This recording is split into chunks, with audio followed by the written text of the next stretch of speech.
জাতীয় সংসদ নির্বাচনের ফলাফল প্রকাশের সঙ্গে সঙ্গে দেশের রাজনৈতিক অঙ্গনে নেমে এসেছে বড় ধরনের চমক। বহুল আলোচিত এবং প্রভাবশালী যাদের বলা হচ্ছিল হেভিওয়েট, এমন একাধিক প্রার্থীকে হারতে হয়েছে ভোটের মাঠে। আবার কোথাও তুলনামূলক নতুন কিংবা কম আলোচিত প্রার্থীরা বড় জয় ছিনিয়ে নিয়ে বদলে দিয়েছে রাজনীতির হিসাব। সবচেয়ে আলোচিত পরাজয়ের তালিকায় রয়েছেন মিয়া গোলাম পরোয়ার। বাংলাদেশ জামায়াতে ইসলামীর সেক্রেটারি জেনারেল হিসেবে দীর্ঘদিন ভূমিকা রাখা এই নেতা খুলনা ৫ আসনে বিএনপি প্রার্থী আলী আসগর লবির কাছে প্রায় ৩,০০০ ভোটের ব্যবধানে পরাজিত হয়েছেন। একইভাবে জামাতের সহকারী সেক্রেটারি জেনারেল হামিদুর রহমান আজাদ ২৮,০০০ ভোটের ব্যবধানে এবং সাবেক শিবির সেক্রেটারি ও আলোচিত আইনজীবী শিশির মনির ৩৯,০০০ ভোটের ব্যবধানে বিএনপি প্রার্থীর কাছে হেরে যান। এই তিন নেতার পরাজয়কে জামাতের জন্য বড় ধাক্কা হিসেবেই দেখছে বিশ্লেষকরা। অন্যদিকে ভিন্ন চিত্র দেখা গেছে খুলনার গুরুত্বপূর্ণ আসন খুলনা ২ আসনে বিএনপির হেভিওয়েট নেতা নজরুল ইসলাম মঞ্জুকে হারিয়ে জয় তুলে নিয়েছেন জামায়াতের জাহাঙ্গীর হোসেন হেলাল।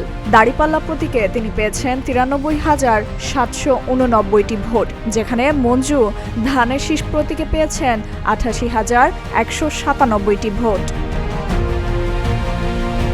ঢাকার রাজনীতিতেও দেখা যাচ্ছে বড় চমক। ঢাকা ১১ আসনে বিএনপির হেভিওয়েট প্রার্থী এম এ কাইয়ুমকে হারিয়ে জয়ী হয়েছেন মোহাম্মদ নাহিদ ইসলাম। জাতীয় নাগরিক পার্টির এই প্রার্থী শাপলাকলি প্রতীকে পেয়েছেন ৯৩,৮৭২টি ভোট, যা তার নিকটতম প্রতিদ্বন্দ্বীর চেয়ে মাত্র ২,০৩৯ ভোট বেশি। ৪৫% ভোট পড়া এই আসনে ফলাফল প্রকাশে বিলম্ব হলেও শেষ পর্যন্ত এটুকু ব্যবধানই নির্ধারণ করে দেয় জয় পরাজয়।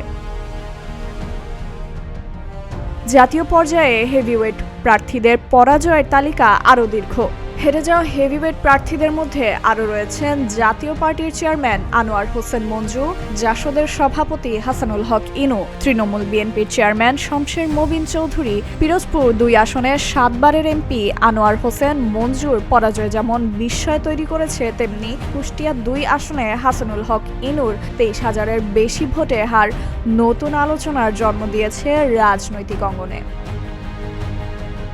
ফাইজা মেহরি নরিন, প্রতিদিনের বাংলাদেশ।